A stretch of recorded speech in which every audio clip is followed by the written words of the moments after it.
you doing, ma'am? Hi. All right, this is our week 1 recap for Darla. Oh man, you are ready. Good girl.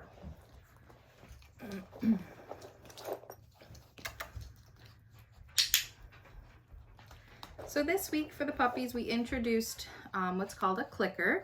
That's going to be our reward marker to mark the behavior that the puppies gave us.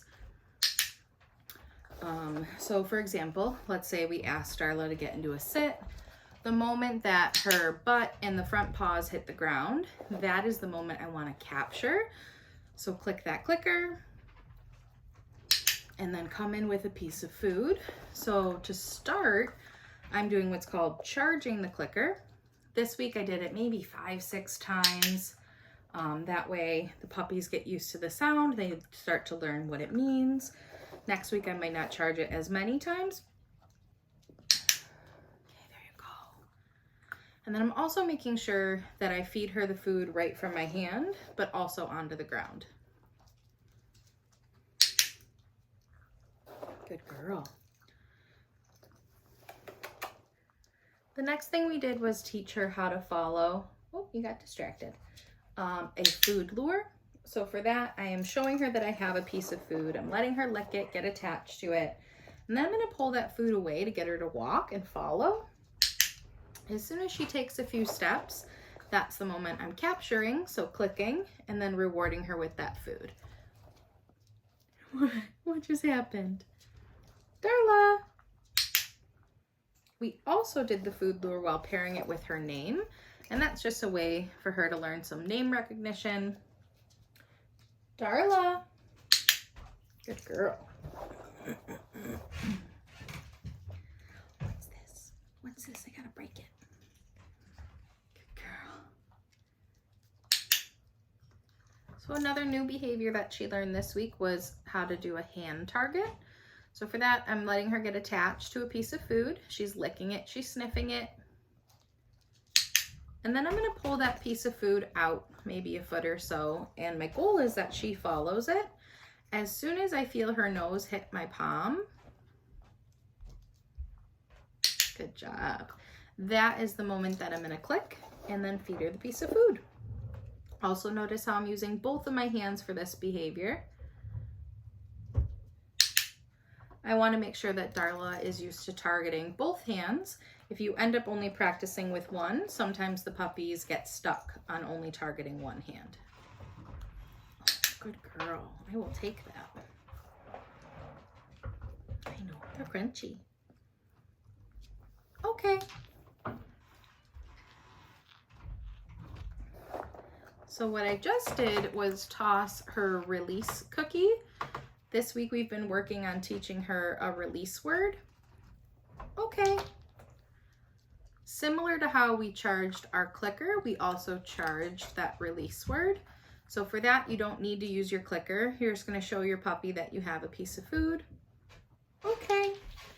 And then while saying your release word, so for this I'm using okay, you're gonna toss that cookie off to the side. Once she gets home, you can pick a different word if you want. Just make sure, okay, you charge it like how we're charging okay. Good girl. So now an example of when to use that. We'll get Darla into a sit. Good girl. While she's still in that sit position, I'm going to use the word to release her. Okay.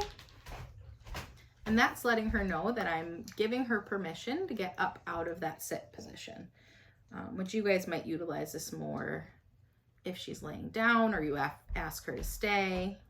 Yes, good girl. Good job.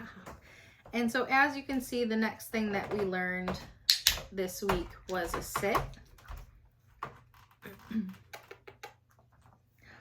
come back to the food. So to get her into that position, again, I'm getting her attached to a piece of food, and then I'm going to slowly bring that food up and kind of back. As soon as her butt hits the ground and her front 2 feet are on the ground, that is the moment that I want to capture. So that's when I'm going to click and then reward her with that piece of food. Good girl. Yeah. Do you want to try to play with the lammy for a second? Whoa. Whoa. Good girl. Ready, get it. What? What? You left it.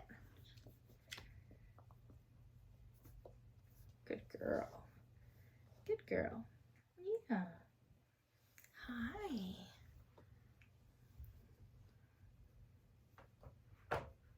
Job. All right, let's see. Do you want to play with this a little? Okay, that's really cute. Are you tired? Are you tired? It's okay. You only have to do things for maybe 15 more minutes. What? What? Get it.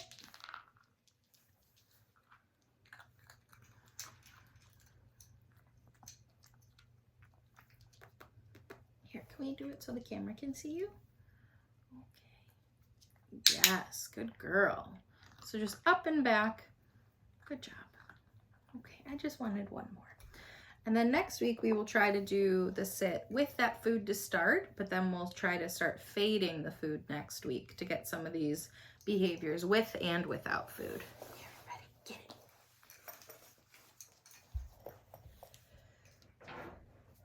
Hey, buddy. I know that's a camera, don't turn it off. All right, so we also introduced the mat this week. This week, step 1 to the mat is I tossed the mat to the ground. As soon as Darla started coming over, that's the moment that I clicked, and then I dropped the cookies directly onto the mat itself. As soon as she's done eating those 2 pieces of food, I'm gonna pick up the mat and then toss it down in another direction. And again, as soon as she comes over, I'm gonna drop down 2-3 pieces of food.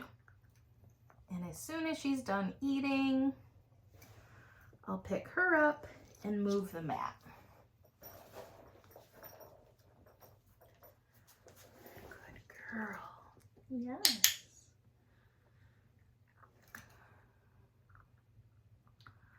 Oh, I love it. So notice how Darla got herself into a sit on the mat. That is a big reason why we continue to feed the food directly onto the mat, is because it's going to keep our dogs stuck to the mat and want to get themselves into a nice neutral either sit or down. End goal is that she gets into a down on the mat. Okay, one more time. Yes, good girl.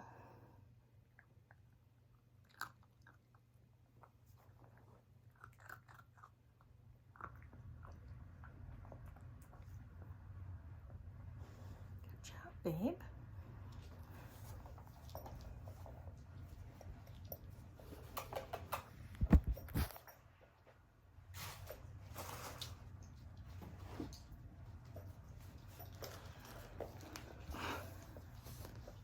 Where are you? Where are you? All right. Now the second half of what we worked on this week was different types of handling exercises. Getting the puppies used to being touched and handled in ways they might experience when they go to the vet or when they go to the groomer. I would think Darla's going to be going to the groomer maybe every 6-7 weeks, 5-7 weeks.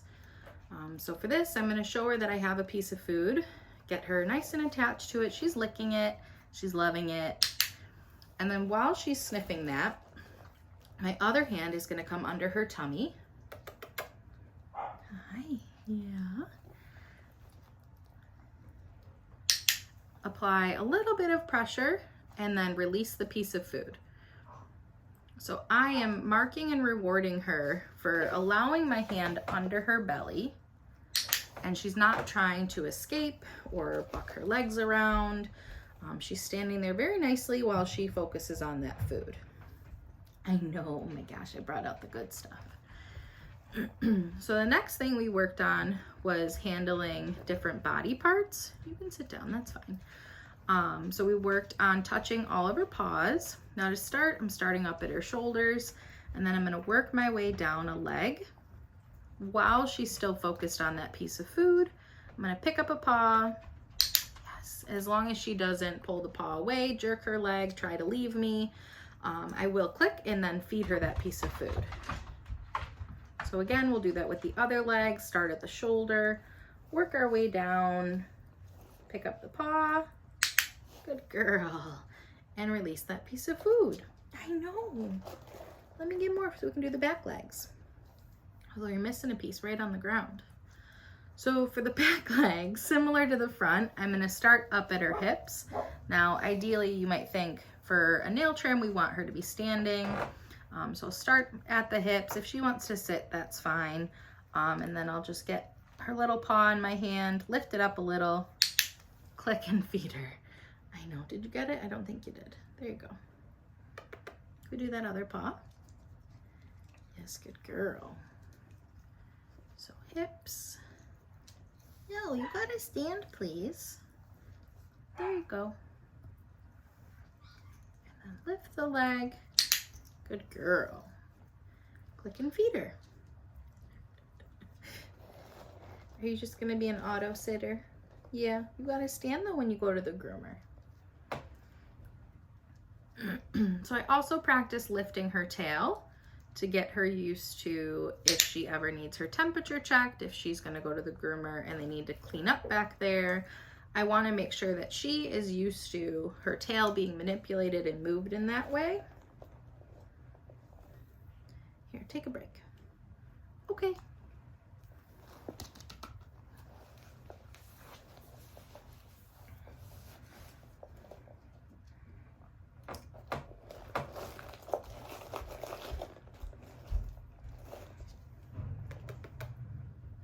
Yeah, I still got the good stuff. So we worked on touching all four paws. We worked on lifting her tail, getting our arms under her body as restraint. The next part we worked on was more up at her face. Yes. So with that, again, I'm going to get her attached to a piece of food and then, yes, flip back an ear. Now, when I'm working with their ears or their mouth, I do like to use my verbal marker. So the beginning of this, I was using that clicker as my marker. Now for her head, because we're close to her ears, she might be a little sensitive to it. I do prefer a verbal marker versus the click because it's not as loud or scary in her ears. Yes. So for that, she's attached. I am simply flipping an ear back. Yes. Good job. And then releasing that piece of food. Now next week, we might flip the ear back and try to, yes, get our finger moving around a little bit more in there to try and part her fur. Yes, good girl. So for that I just did, I don't know if you can see it quite well, but I'm getting her attached to food. Yes. And then I'm getting her used to me lifting up her lips. So lifting up each side so that we can get a good look in her mouth. This is a good one to practice. Some dogs can be very sensitive to having someone look in their mouth. So having them practice checking their teeth, checking their gums. And what are you doing? Yes, good girl. If she ever gets something in her mouth, you want to be able to safely get in there and get it out. Hi. Yes. And then the last part that we did with her face was we practiced looking into her eyes. So for that, she's a fluffy dog. So I want to make sure that she's comfortable with the way my hand is on her head, pulling her eyelids open a little. Yes, good girl. And have her used to that just motion around her face. Very good girl. Very good girl. Do you want to play at all?